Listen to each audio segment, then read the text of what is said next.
doing a commentary on this Corellia Assault game because of the way it played out. To me, it was really unique. I've never really played a game that went quite like this. I did some passive scouting in the LHMTV, and then I made a aggressive push when I saw a gap. So I kind of don't know the middle of this map very well on Assault. I don't often take light tanks here. I think it's very exposed, and if you look at their team with the Barask and the 432, any of those tanks could easily outplay me in like a damage fight. So I'm a little hesitant to just commit to it unless their team has like tanks that aren't going to go there.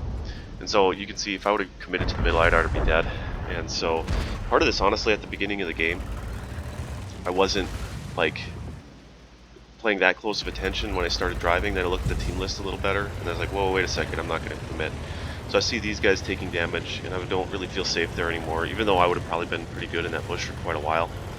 I'm going to leave there. I've never used that bush before. It's just a random place that I went to. And the same thing is true right here, but I think I'm going to have to think about these bushes differently because of how well this worked. This tank has ridiculous camo value.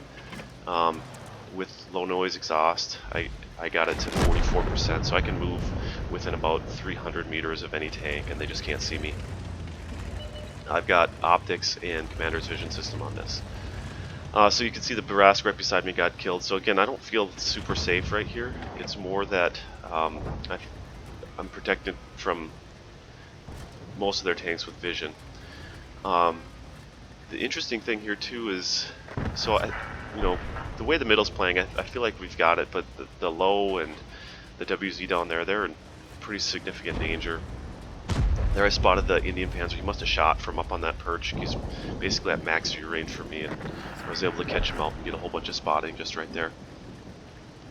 But the thing that kind of strikes me too about this game is that along the one line, I get a lot of spots, like right there. They're not super useful spots because our dudes up on the hill can't really use firing lanes because where the Barask and the LT are, and the Progetto, they'll probably just get spotted and killed. But I think in a different scenario, I might be able to. You might be able to use one of these bushes along here to kind of catch them out in the open and get cross shots from the hill if the hill is secured by your own team. But right now, we just can't use it. So I'm looking around, assessing. Can't really attack the middle. I kind of just have to chill here.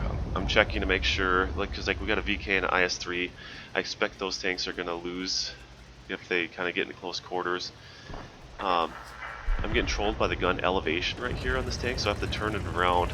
I'm not sure that I would shoot here unless I was going to shoot for a kill and then immediately run from this position because I'll probably get spotted by the Progetto. Another interesting thing that's going on right now is that it's not common on this map for everybody to be spotted. And right now all of their tanks are spotted. And I saw the Barask on a one shot. I don't know where the Progetto is, but I think there's enough stuff in here that when everybody's on the flanks like this and it's just a Progetto in the middle, I should be pretty good. If I can kill the Barask, I should have the ability not to get shot up too bad. I believe that they're playing this map how it should be played.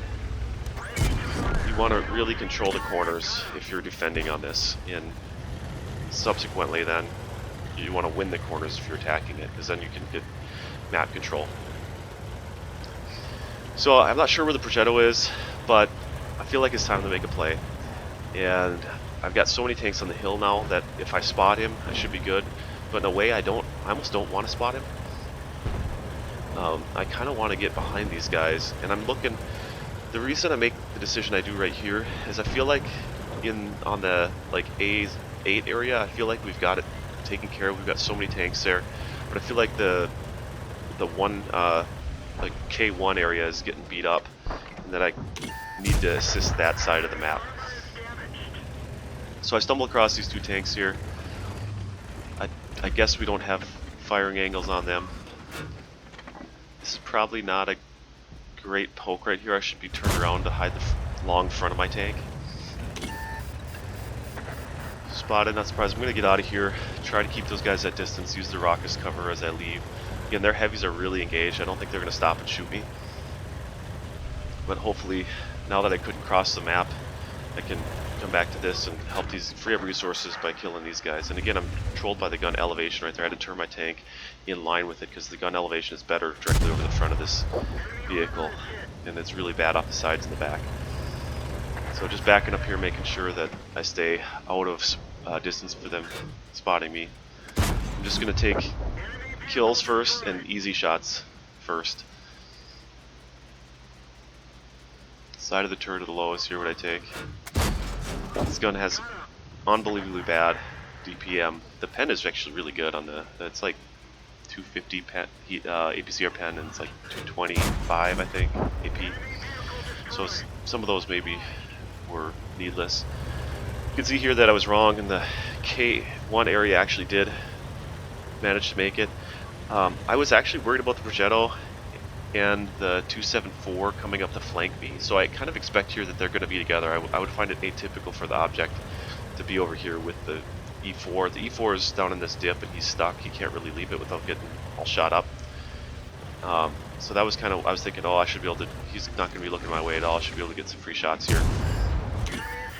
And I was right, the object and the Progetto were sticking together to come around and try to support that flank and potentially flank me. Here's another just little pro tip. So you can see after I shoot this, I know that I'm not going to get another shot, so I'm already turning around to go to the next damage. I wasn't going to stick around there because it just wasn't going to happen. So I was anticipating my next play. And this is just clean up mode, but it's interesting that, or it's not interesting, it's important that I can take a bunch of shots here. So in order to maximize my damage in this game, I don't really mind getting shot by their tanks a little bit. So I'm just going to take the easiest damage I can. Just kind of going for a track there. It's okay that I didn't get it. This tank has really good gun depression. Again, that's the really long front of this tank getting shot there. It doesn't matter that much. There's a little bit of a surprising thing here too. Unless he reloaded his first shot there, I didn't expect him to have all three ready. So it's pretty crazy that he had all his shots still and wasn't shooting them at the other tanks in that engagement. So again, this is a first class mastery, 2000 damage, 1700 spotting. Almost, I think all the spotting was right in the beginning of the game, and it didn't spot that much after that. But I wanted to show this mostly because it's very atypical in the way that it played out. The middle was left open, and I was able to seize it late game after I kind of hesitantly spotted the middle. And a lot of that spotting wasn't necessarily spotting for damage, which it absolutely is frustrating. But it was more that the information of where their tanks were then allowed me to make aggressive plays later to kind of clean up the game. You know, if I wouldn't have gone and shot those 4 heavies in the back and killed them all, would we have won the game? Probably, maybe, I don't know. I think it was pretty even on hit points at that point. But yeah, so interesting game in the way that it played out, and I thought I played it well.